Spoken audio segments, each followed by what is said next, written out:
Assalamualaikum warahmatullahi wabarakatuh.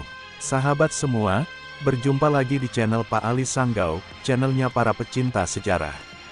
Semoga sahabat semua dalam keadaan sehat walafiat, amin. Sebelum lanjut menonton video ini, alangkah baiknya bila sahabat semua memencet tombol subscribe dan like di bawah ini.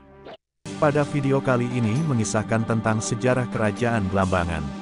Kerajaan Blambangan atau Balambangan adalah kerajaan yang berada di Semenanjung Blambangan, ujung timur Pulau Jawa. Kerajaan Blambangan dianggap sebagai kerajaan bercorak Hindu terakhir di Pulau Jawa. Diketahui bahwa Kerajaan Blambangan dulunya merupakan kota pelabuhan, bagian dari Majapahit Timur. Pada tahun 1527 menjadi tempat pelarian bagi keturunan Raja Majapahit Girindrawardhana di Ranawijaya, yang tersingkir karena diserang oleh Kesultanan Demak. Menjelang awal abad ke-15, pada tahun 1489, cucu Lembu Miruda penguasa Tengger putra Menak Sembar penguasa Lumajang, yang bernama Bima Koncar telah meneguhkan dirinya sebagai penguasa Lumajang dan Semenanjung Blambangan yang memerintah hingga tahun 1500. Dari laporan Tome Pires, Bima Koncar memiliki putra bernama Menak Pentor, memerintah antara tahun 1500 sampai tahun 1546, yang berhasil memperluas wilayah Blambangan. Di bawah kekuasaan Menak Pentor, Blambangan menjadi kerajaan yang kuat, kaya, dan makmur.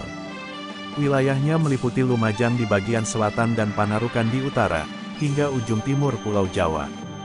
Letaknya pun cukup strategis, karena dikelilingi oleh lautan di ketiga sisinya, sehingga banyak memiliki pelabuhan. Salah satu pelabuhan di pesisir utara Blambangan yang paling terkenal adalah Panarukan. Berita dari Serat Kanda menyebutkan, bahwa di Ranawijaya, setelah Dahak jatuh ke pasukan Demak, melarikan diri ke Panarukan, kini nama kecamatan di Kabupaten Situbondo, Jawa Timur, Utara Banyuwangi.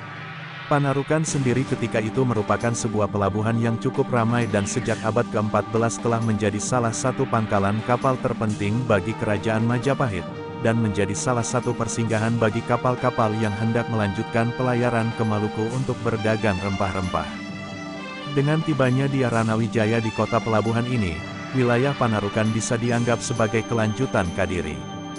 Dan berdasarkan penuturan orang Hindia Belanda kemudian, daerah Panarukan ini dapat diidentifikasi sebagai Kerajaan Blambangan. Hal ini sesuai berita Portugis yang menyebutkan adanya utusan kerajaan Hindu dari Panarukan ke Malaka pada 1528, setahun setelah Dyah Ranawijaya diserang Demak. Utusan dari Panarukan ini bermaksud mendapatkan dukungan orang-orang Portugis, yang tentunya bermaksud menghadang pengaruh Islam Demak di Jawa. Bukti lain bahwa Panarukan adalah bagian dari Blambangan adalah peristiwa terbunuhnya Sultan Trenggana Raja ketiga Demak pada 1546. Pada saat Kerajaan Demak memperlebar wilayah kekuasaannya di bawah kepemimpinan Sultan Trenggana, sebagian wilayah Jawa Timur berhasil dikuasainya, termasuk Pasuruan yang ditaklukkan pada 1545 dan sejak saat itu menjadi kekuatan Islam yang penting di ujung timur Jawa. Akan tetapi, usaha Demak menaklukkan Blambangan mengalami kendala karena kerajaan ini menolak Islam. Bahkan, pada 1546, Sultan Trenggana sendiri terbunuh di dekat Panarukan, setelah selama 3 bulan tidak mampu menembus kota Panarukan. Setelah Demak mundur, giliran Kerajaan Gelgel dan Kerajaan Mengwi dari Bali yang menyerang dan merebut Blambangan dari Menak Pentor. Hingga antara tahun-tahun 1546 sampai tahun 1572, Blambangan berada di bawah kekuasaan Kerajaan Gelgel. Pada 1572, cucu Bima Koncar, putra Menak Jinggo bernama Sontoguno, berhasil merebut Panarukan dari Kerajaan Gelgel Mengwi dan memperkuat kembali Kerajaan Blambangan, beribu kota di Baluran. Selama masa kekuasaan Sontoguno, Blambangan mendapat kunjungan delegasi Portugis, yang berhasil mengajak beberapa keluarga Kerajaan Blambangan masuk Katolik. Pada tahun 1597, giliran Blambangan diserang oleh pasukan Pasuruan yang dibantu Kesultanan Demak. Setelah mengalahkan aliansi Pasuruan Demak, Sontoguno digantikan oleh Pangeran Singosari atau Prabu Tawang Alun I.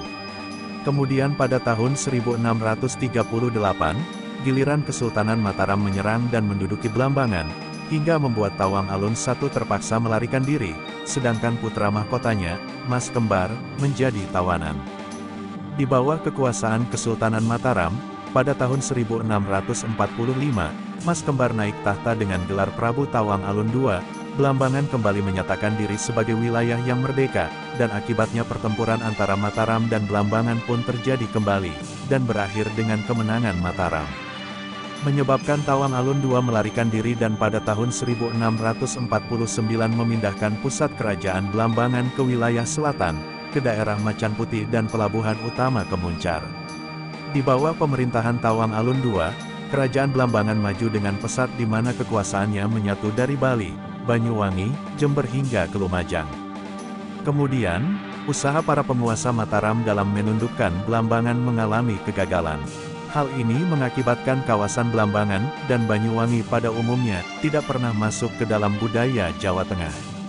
Maka dari itu, sampai sekarang kawasan Banyuwangi memiliki ragam bahasa yang cukup berbeda dengan bahasa Jawa baku. Pengaruh Balilah yang lebih menonjol pada berbagai bentuk kesenian dari wilayah Blambangan. Perang Saudara Keturunan Tawang Alun II. Ketika Kangjeng Susuhunan Prabu Tawang Alun II wafat tahun 1691 terjadi pengangkatan Pangeran Pati sebagai Raja Blambangan Macan Putih. Pangeran Pati dikalahkan, namun kemudian Pangeran Putro, Danurejo, menjadi raja. Tercatat perang saudara tersebut berlangsung lama dan baik Macanapuro, Danurejo dan Sosronegoro, di Patirai, sempat memimpin Blambangan menjadi raja namun hanya sebentar mengingat perang perebutan kekuasaan tersebut terus-menerus berlangsung. Perang saudara setelah meninggalnya Sinuhun Gusti Prabu Tawang Alun II, membuat Kedaton Macan Putih menjadi rusak. Kisah yang paling mengesankan adalah kemarahan di Patirai yang sangat sakti. Dia juga adalah murid Ki Buyut Wongsokaryo yang juga guru dari Gusti Prabu Tawang Alun. Kesaktian di Patirai atau Prabu Sosronegoro membuat Kedaton Macan Putih hancur, para agul-agul berperang secara lingsem malu. Di Patirai yang mengamuk dan merusak Kedaton Macan Putih baru berhenti karena meninggal akibat senjata Ki Buyut Wongsokaryo, gurunya sendiri, yaitu Tuluk Ki Baru Klitik. Akhir perang ini mengakibatkan Gusti Prabu Macanapuro, Gusti Prabu Sosronegoro, di Patirai, Pangeran Pati maupun Gusti Prabu Danurejo seluruhnya tewas. Gusti Prabu Danurejo, Pangeran Putro, memiliki permaisuri. Mas Ayu Gending dari perkawinan tersebut memiliki putra, Pangeran Agung Dupati. Dari selir, kakak ipar Gusti Agung Mengwi, Raja Mengwi, dia berputra Mas Sirno, Pangeran Wilis, Wong Agung Wilis. Karena kacaunya perang saudara, Pangeran Agung Dupati dan Pangeran Mas Sirno diungsikan. Setelah perang berakhir, Pangeran Agung Dupati diangkat menjadi Raja Blambangan yang bergelar Sinuhun Gusti Prabu Danuningrat memerintah Blambangan Kedaton Macan Putih pada tahun-tahun 1736 sampai tahun 1763. Perang melawan VOC. Di akhir abad ke-17, setelah meninggalnya Danuningrat pada tahun 1763, VOC secara sepihak menyatakan bahwa Blambangan adalah wilayah kekuasaannya. Maka pada tahun 1767 sampai tahun 1768, terjadilah Perang Wilis, yang dipimpin oleh Wong Agung Wilis melawan VOC. Setelah Wong Agung Wilis dikalahkan, kemudian terjadi Perang Bayu pada tahun-tahun 1771 sampai tahun 1772, dan menjadi perang habis-habisan puputan pasukan Blambangan yang dipimpin oleh Pangeran Jagapati melawan pasukan VOC. Setelah Jagapati kalah dan terbunuh, VOC mengisi kekosongan pemerintahan dan menggabungkan Blambangan ke dalam Karesidenan Besuki, dengan mengangkat Mas Alit bergelar KRT Wiroguno sebagai Bupati pertama. Setelah dipimpin oleh KRT Wiroguno inilah dinasti kerajaan Blambangan secara pasti dan terpercaya telah memeluk Islam. Generasi di atas KRT Wiroguno tidak terdapat sumber terpercaya telah memeluk agama Islam. Runtuhnya kerajaan Blambangan bagi Bali merupakan suatu peristiwa yang sangat berarti dari segi kebudayaan. Para Raja Bali percaya bahwa nenek moyang mereka berasal dari Majapahit. Dengan masuknya Blambangan ke dalam kekuasaan VOC, Bali menjadi lepas dari Jawa. Silsilah Tawang Alun II, putra Tawang Alun, Mas Senepo, Mas Kembar inilah yang kemudian memindahkan ibu kota Blambangan ke Kedaton Macan Putih, sekarang daerah Macan Putih, Kabat, Banyuwangi, bergelar Kanjeng Susuhunan Prabu Tawang Alun II. di mana dia memerintah pada wilayah kerajaan Blambangan 1649 hingga 1691. Kanjeng Susuhunan Prabu Tawang Alun II memiliki beberapa istri dan selir, sehingga menjadi beberapa garis keturunan. Kanjeng Susuhunan Prabu Tawang Alun II memiliki putra-putri dari Mas Ayu Randiah dari Mataram, berputra Pangeran Pati, Pangeran Putro, Danurejo, Pangeran Agung Dupati, Wong Agung Wilis. Mas Ayu Dewi Sumekar, Blater, menurunkan. Dalam Pati Sasranegoro, Pangeran Dipati Rai. Pangeran Ketanegara.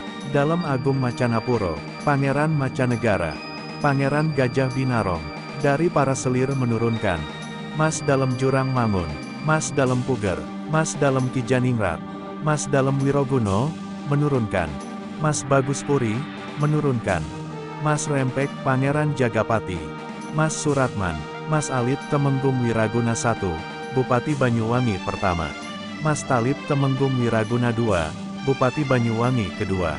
Mas Ayu Nawamsari, Mas Ayu Rahinten, Mas Ayu Pati. Mas Dalem Wiroluko, Mas Dalem Wiroludro, Mas Dalem Wilokromo, Mas Dalem Wilo Atmojo, Mas Dalem Wiroyudo, Mas Dalem Wilotulis. Beberapa penemuan sejarah yang menjadi objek cukup menarik dari peninggalan Kerajaan Blambangan adalah Tembok Rejo, berupa tembok bekas benteng Kerajaan Blambangan sepanjang lebih kurang 5 km terpendam pada kedalaman 1-0,5 meter dari permukaan tanah dan membentang dari Masjid Pasar Muncar hingga di areal persawahan Desa Tembok Rejo. Siti Hinggil atau oleh masyarakat lebih dikenal dengan sebutan Setinggil yang artinya Siti adalah tanah, Inggil adalah tinggi. Objek Siti Hinggil ini berada di sebelah timur pertigaan Pasar Muncar, lebih kurang 400 meter arah utara TPI, tempat pelelangan ikan. Siti Hinggil ini merupakan pos pengawasan pelabuhan, Syah Bandar yang berkuasa pada masa Kerajaan Blambangan, berupa batu pijakan yang terletak di atas gundukan batu tebing yang mempunyai keistimewaan untuk mengawasi keadaan di sekitar Teluk Pangpang dan Semenanjung Blambangan. Beberapa benda peninggalan sejarah Blambangan yang kini tersimpan di museum daerah berupa guci dan aksesoris gelang lengan, sedangkan kolam dan sumur kuno yang ditemukan masih berada di sekitar Pura Agung Blambangan yaitu di Desa Tembok Rejo Kecamatan Muncar Kabupaten Banyuwangi. Di samping itu pada lokasi Keraton Macan Putih di daerah Kabat, Banyuwangi didapati relief arkeologi dan benda-benda yang terkubur saat ini di lokasi seluas 44 hektar yang telah menjadi persawahan dan kebun sering didapati benda arkeologi milik kerajaan. Beberapa puing tembok batas kerajaan pun terkubur rusak dan hancur. Masyarakat setempat sering memindahkan dan atau menyimpan puing-puing tersebut. Ditemui juga beberapa koleksi di beberapa museum di Belanda yang berisi gambar, foto maupun artefak Keraton Macan Putih. Setelah Keraton Macan Putih hancur, penerus Raja Blambangan yaitu Mas Jaka Rempek Pangeran Jagapati, mendirikan Kerajaan Bayu yang berada di sekitar Rawa Bayu, Songgon, Banyuwangi. Kerajaan ini tidak bertahan lama, hanya beberapa bulan saja, karena terjadi Perang Puputan Bayu tahun 1771 sampai tahun 1772. Di sini dapat ditemukan beberapa sisa artefak dan bekas peperangan dengan VOC. Hingga kini meskipun kerajaan sudah hancur, para kerabat kerajaan secara turun-temurun tetap menjaga beberapa pusaka penting peninggalan kerajaan. Terima kasih sudah menonton video ini, semoga video ini bermanfaat dan menambah wawasan sahabat semua. Dukung terus channel ini dengan cara subscribe dan like di bawah ini. Sampai jumpa di video selanjutnya. Assalamualaikum warahmatullahi wabarakatuh.